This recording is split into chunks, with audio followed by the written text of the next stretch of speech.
Your sensors are correct. Do not adjust your heading. You've discovered the Omega Particle. Streaming to the Alpha Quadrant and beyond.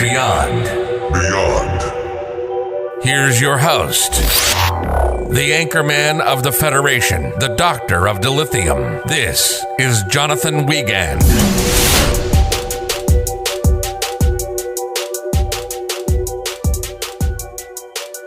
Welcome to the Omega Particle Podcast. I am your gracious and humble host, Jonathan Wiegand, your anchor man of the Federation, the Doctor of Dilithium. Yes, the Doctor is in today, and we are covering Star Trek Picard, Season 3, Episode 2, Disengage. Okay, I'm going to try to keep my emotions and my nerdum in check today because before we get into the spoiler part of the episode, I will say I kind of had an emotional outburst at the part. I think you all know what I'm talking about near the end. I was like, whoa!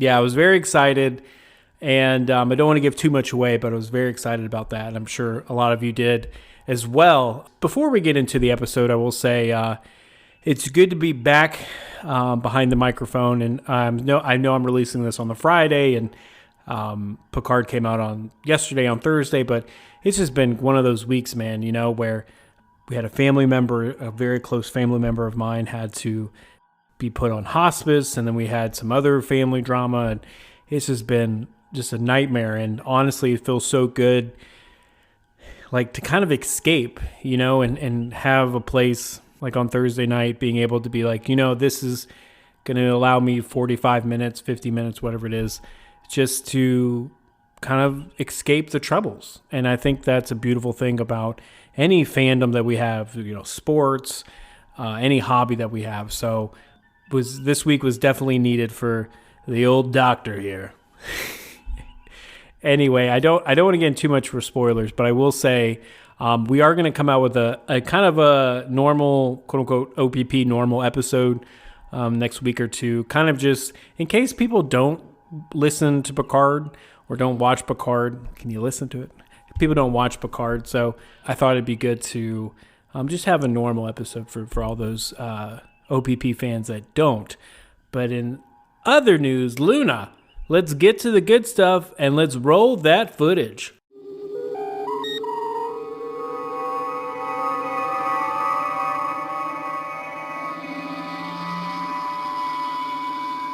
Okay, I'm going to just strike right at the heart of it. I will say this episode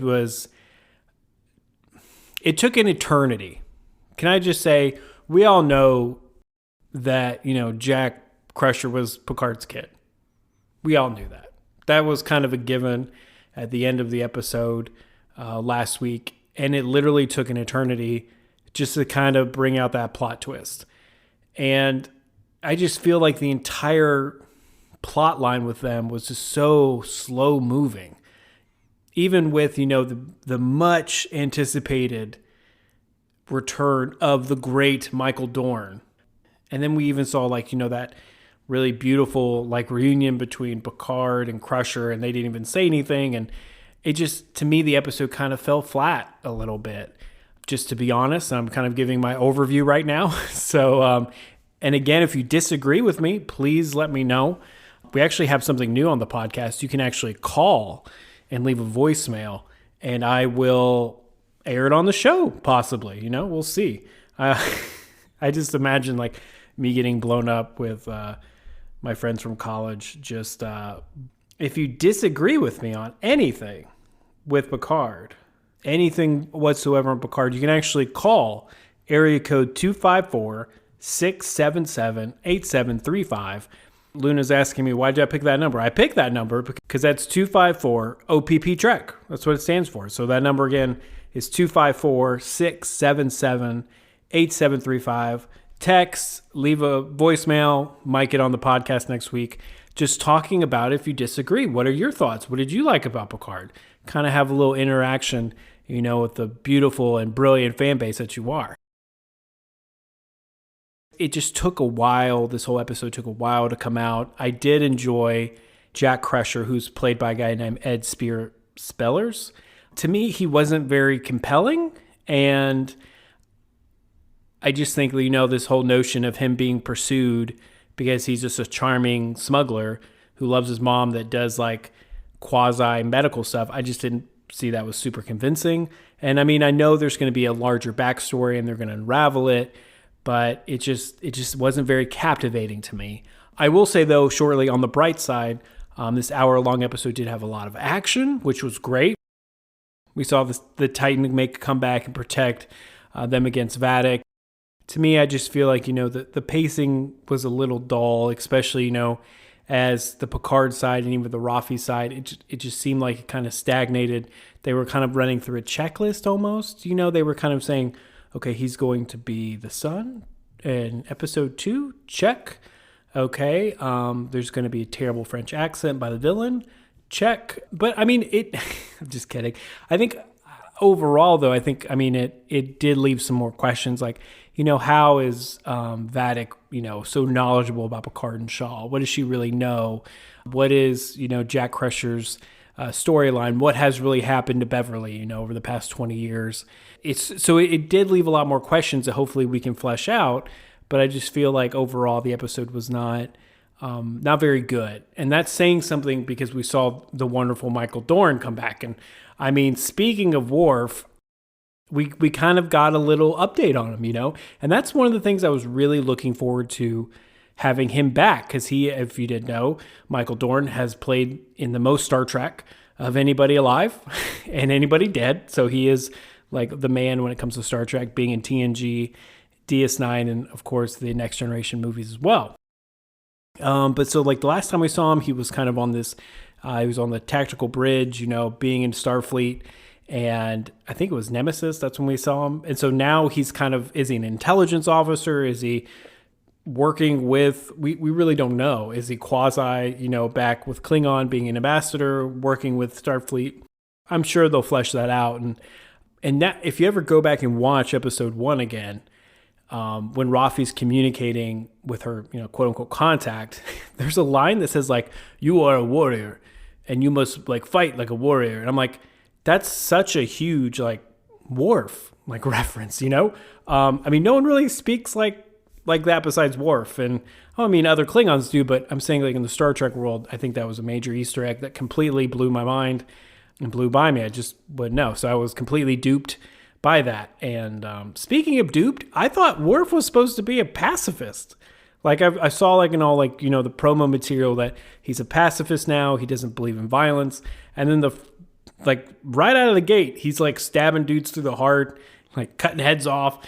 I mean, we can talk about the violence, but I feel a little duped. I feel like maybe there's going to be some explanation of that in the future. I mean, maybe he is a pacifist, but he's just not a very good pacifist.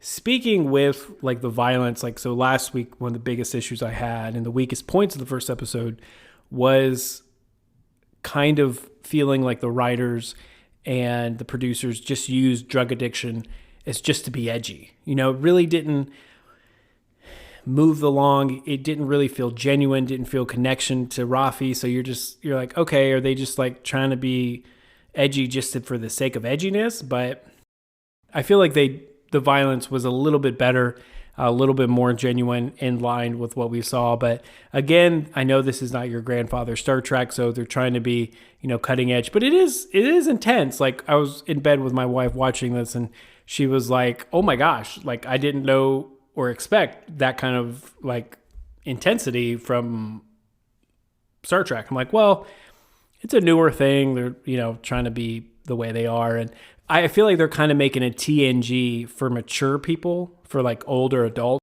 But I mean, if we kind of stay in the underworld and talk about that a little bit and try to keep our head on straight, unlike the Ferengi, all right, Luna, that's funny, okay?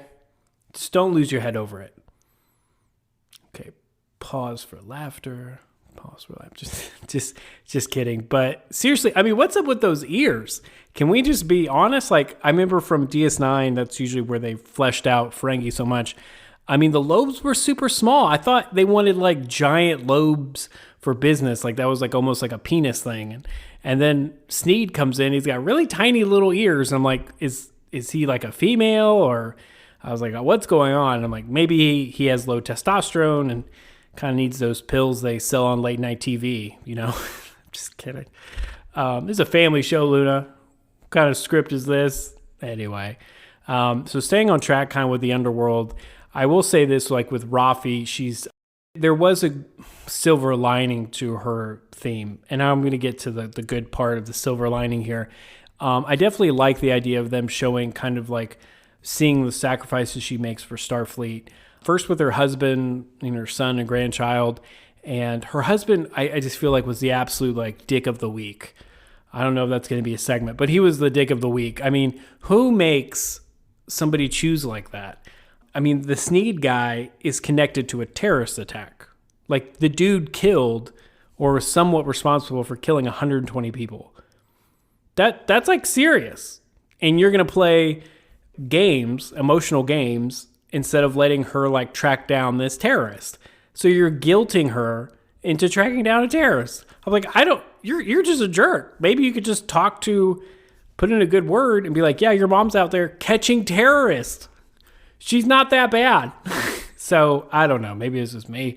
And then again, like, so we see her kind of be like, all right, I'm going to choose the contact with Sneed over like contact with my son. And then next we see her like, doing space heroin. I don't know what to call it. I mean, it's kind of an old trope in those like crime shows, like, where you see them be like, oh, take the drugs to prove you're not a cop. And I mean, we see her struggling and fighting like with drug addiction. So she's like literally like, well, I have to do this and risk like going back off the wagon and risk all this addiction all over again for Starfleet and have to sacrifice. So she sacrificed her family and now she's sacrificing her own well-being. I think that was showing a lot of take from her. Like Starfleet constantly is taking from her. So will we see her snap in future episodes like she has before in the past? I don't know. But I will say, I feel like that the drug splinter thing that Sneed was pushing definitely reminded me of that.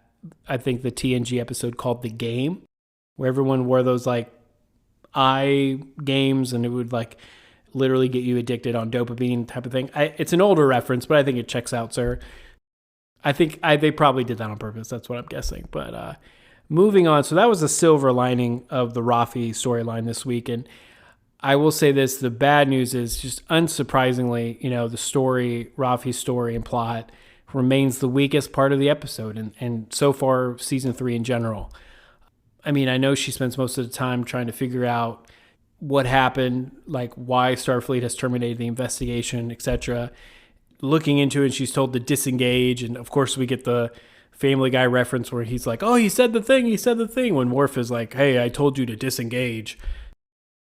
I mean, it's kind of a completely predictable twist. Like we knew this was going to happen and we knew Raffi was going to disobey and definitely keep going after. I mean, she's just doing what any like Starfleet officer would do. She's going to try to find the truth and she's going to go after it. She's not just going to, leave it alone. And I feel like to me, the Picard storyline and this Raffi plot line are just so like separate right now. That Raffi is just completely isolated from everything else that we're watching. And it's really hard to care about what the answers are. To me, I really only am tuning in for that beautiful TNG nostalgia. And literally up until Worf got there, I was kind of disinterested. And I know it doesn't help, they pinned this subplot to their weakest character they have left after season 2. I know, it's going to intersect one day, like this terrorist plot. It's going to intersect with the Picard, Jack, and Vadic storyline, and there's going to make sense to it. Still, it doesn't make it any more interesting. But still, I was very happy to see Worf come back. I was very happy to see Worf come back. So I was happy I didn't, fast forward through anything with that. But that's just my kind of wrap on Raffi and Worf, and hopefully, it gets better with next week with having, the Star Trek veteran Michael Dorn involved and him kind of being able to make us excited about this plot line now and not just kind of like roll our eyes about, when it goes back to her. So maybe we'll see. Moving on real quick, I do want to touch on this with Captain Shaw. I kind of completely agree with him. I know last week they tried to paint him as an absolute jerk in last week's episode, I kind of played devil's advocate. I think we see a little more to Shaw this week. And Vadic said that cryptid message to him about him being like functional. And it makes me think the dude's been through some stuff, like I don't know what. And kind of to me explains why he was kind of such a hard ass when Picard and Riker showed up. I mean, could he have gone through something with the Borg? I mean, he did have that massive kind of temper tantrum at Picard and saying, "Oh, you were once Borg. I don't know if I can trust you." And then I'm not going to let Seven go by her Borg designation. And I mean, I feel like there has to be something to it because they keep laying Easter eggs around us. And Vadic's term "functional" makes me think, okay, something's happened with the Borg, and this is exactly what it is. And who knows how they're going to bring that in with him. But I definitely agree. I mean, he was doing what any good captain would do. He has 500 people on his ship, so he's really trying to be the good guy. But I will say the actual plot twist of the episode comes when he actually decides to help and says, you know what? You're right. Let's protect this Jack. Well, he doesn't get fully on board, but he's like, let's protect Jack Crusher. Let's go off and play Wrath of Khan and go into the plasma cloud, maybe try to get away that way or try to blow up the other ship that way. So I feel like there's already a lot of similarities and mirroring of Wrath of Khan. So we'll just have to see. So it's just really interesting and all of that. To me, it's just, it's really hard to say. And sometimes with this analysis, sometimes I get into, sometimes the curtains are blue and that's it. There's no meaning behind them. She could have just been a jerk and was like, hey, you're just functional because you're such a screw up. Doesn't mean he used to be Borg or, used to have, I don't know. So sometimes the curtains are just blue. So maybe we overanalyze a little bit too much. Back to everybody's favorite section, that is Easter eggs. So what Easter eggs could I see and kind of partake on this week's episode? And the first one, of course, is when Jack identifies the SS Ilios as a Mariposa medical vessel. And this is talking about season 2 of Picard, when the Mariposa Medical Clinic was ran by Dr. Teresa Ramirez. And, Rio stayed behind in the 21st century to help Teresa out. So this is the kind of maybe tip of the cap to Rios, hey, he did very well in the 21st century. Maybe the Mariposa Medical Clinic spurned and inspired a bunch of stuff. Probably the biggest one that everybody is talking about is the Romulan ale reference. So Jack Crusher is kind of talking with some friendless ragers and kind of talking back and forth and bribing them pretty much. And the bottle that he pulls out for the Romulan ale is identical to the same one that Bones had in Wrath of Khan, where we first learned about Romulan ale. So this is, again, another Easter egg connection to Wrath of Khan. And I mean, so we have the long forgotten son that we didn't know about. Now we're having a little Romulan ale. And now we have the plasma clouds chase scene that's going to be in the beginning of episode 3. So that's not it with the Wrath of Khan references, believe it or not. So Riker and Picard's shuttle is actually called Savick. So it's kind of a blink and you'll miss Easter egg. Just as a wreckage, from the shuttle flies by the screen, it says Savick. And if you don't know, Savick is referencing the 23rd century half Vulcan, half Romulan protege of Spock, first introduced in Wrath of Khan. And you're like, I still don't know who that is. I'm like, well, that person was played by Christiali. And then later by Robin Curtis in The Search for Spock and The Voyage Home. They even did a really cool thing back on, Paramount's Instagram account, and they came out with these official logs, an Instagram post, and it revealed that Savick actually was the captain of the very first Titan. So that actually predates Riker's Titan and Shaw's Titan by almost a century. So there's, I'm looking at the picture now. So there's even, when they're in I guess it's a ready room, there's even 3 gold models of all the Titans in the ready room / briefing room. So I thought that was pretty cool. So they're definitely giving us some lineage there. But again, heavy with the Wrath of Khan references. Who knows? I swear if Picard dies and then they bring him back through some crazy geneticist program, I'm going to be pissed. It's this is just Wrath of God. This was actually really cool. And actually, took a little bit of digging to actually get. So Captain Vadic has some pretty crazy in real life lineage. So to me, when I was watching her cigar chewing kind of, peak Star Trek villainess type of attitude, it kind of reminded me of General Chang's giant Klingon chair in Undiscovered Country. And it actually should remind us because the chair is actually very similar. Maybe Vadic borrowed it from General Chang. We don't know. But I will say in real life, the actress who plays Vadic is Amanda Plummer. And she is the daughter of Christopher Plummer, who played Chang in Star Trek VI. So there's some lineage there. Interesting. A really quick Easter egg, which I thought was kind of wild. So when Picard's talking to Jack in the brig, and he's kind of going over like, you did organized crime on Andoria and terrorism on Binar 3. So if you're a big TNG fan, that Binar 3, it's a reference to the species first introduced in the TNG episode 11001-001. So it was those aliens that spoke in binary code.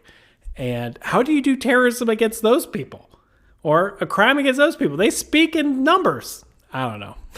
But I guess that was just a cute Easter egg for all the TNG fans out there. And also I've kind of heard this on a forum too, and I don't know, but is that Cisco's baseball with Sneed?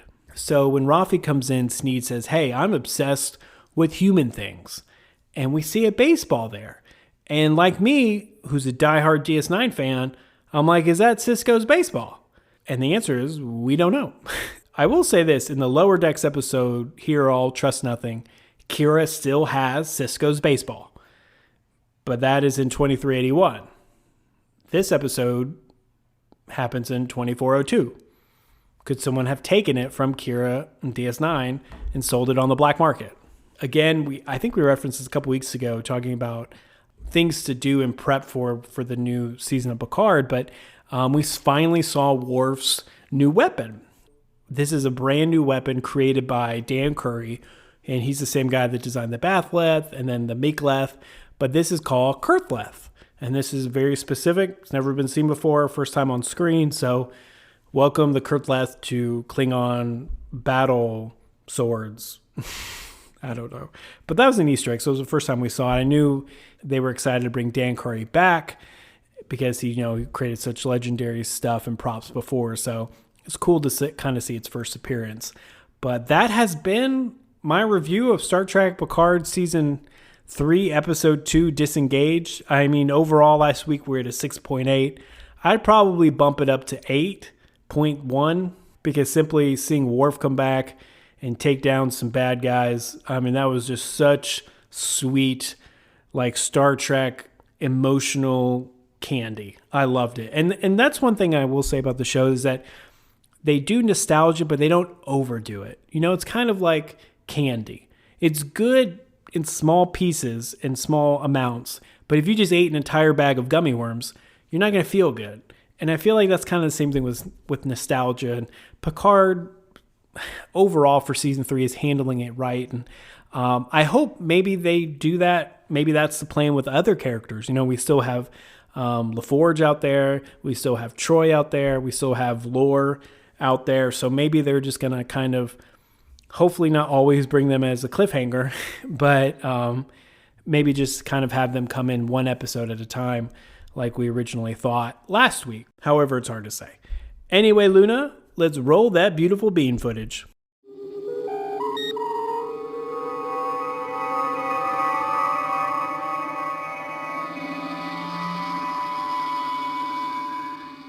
Thank you so much for listening, guys. And like I mentioned before, next week or next few weeks, we're going to release a couple more episodes that aren't having to deal with the rewatch of Picard, simply because, some people may not watch it and some people may like the other content.